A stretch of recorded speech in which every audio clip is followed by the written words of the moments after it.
Good morning, everybody. This is Todd with the Forex Nitty Gritty Insiders Daily Video. I hope you're having a fabulous day today and the market's treating you well. We have kind of an interesting market, not a ton of movements that have been going on. If we look at the economic reports that came out today, we had existing home sales in the U.S. It came out better than the forecast. The actual number is 4.82 million. The forecast was 4.57, so the actual beat the forecast. Housing starts, building permits were all about the same. Crude oil inventories was up, and that was about it for today. Tomorrow, just as a way of getting prepared, a lot busier day as far as reports go overall. In the U.S., the Thursday's unemployment claims is the big one, along with the Philly Fed Manufacturing Index. So keep an eye on those. The unemployment one comes out at 8:30 New York, and the Philly Fed comes out at 10. So keep an eye on that. Keep watch. As you know, the market can be impacted by news anytime. Wanted to just spend a few minutes here talking about the concept of what the markets have been going through here, and really kind of in a deliberate sideways movement.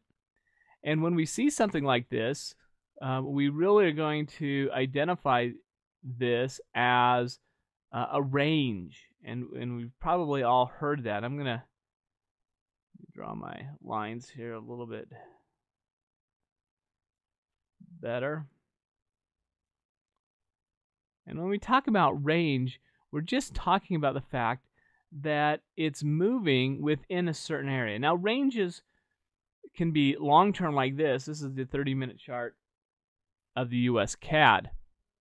And it can range between the highs. So high and low. And that range between the high and low, or we could call this is resistance.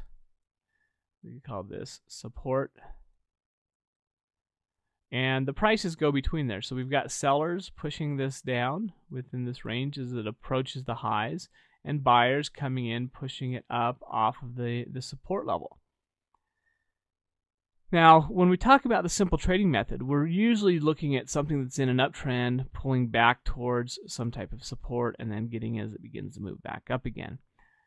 But just to take a different approach to what we see happening here, we can look at the same concept on a sideways market. If we have strong support, strong resistance, those types of things, we're going to be able to see the price moving between these levels. And if we can look to get in as it's coming up off support or down from resistance, we may be able to take advantage of that. But it's very difficult, because if this is a real tight range, and the tighter this range is, the harder it is to really feel comfortable trading this.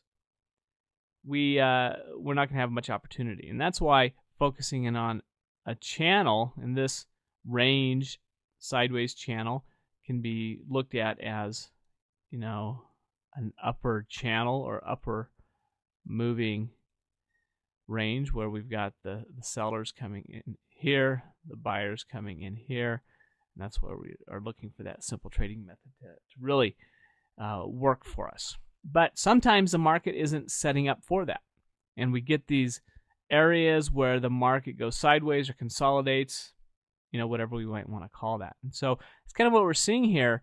Now, when we talk about breakouts and things like that, we're talking about the fact that if we enter in as it breaks above or below these areas, we're going to be able to take advantage of those movements. So that was the U.S. CAD. There's a U.S. Japanese yen. You can see a similar type of a thing occurring, but on a smaller time period, where we just have this phase where it's resting and it hasn't really done a whole lot. So looking for it to break out of that. Here we could look for a pullback to some type of support in anticipation it's going to move up, and look at the look to take advantage of the simple trading method. Pound dollar, you can see pretty choppy, you know, and in this case, we could probably identify, you know, several different areas where it just kind of ranged sideways before breaking out. You know, this sideways movement is pretty detectable as it just kind of moves to the side. We look at the US Swiss franc and see how sideways that is.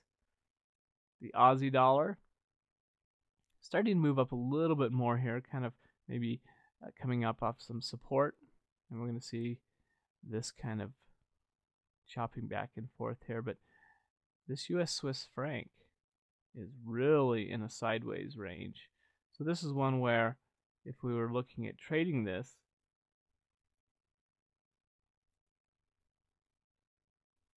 we might look for an opportunity to catch it as it breaks to the upside or to the downside.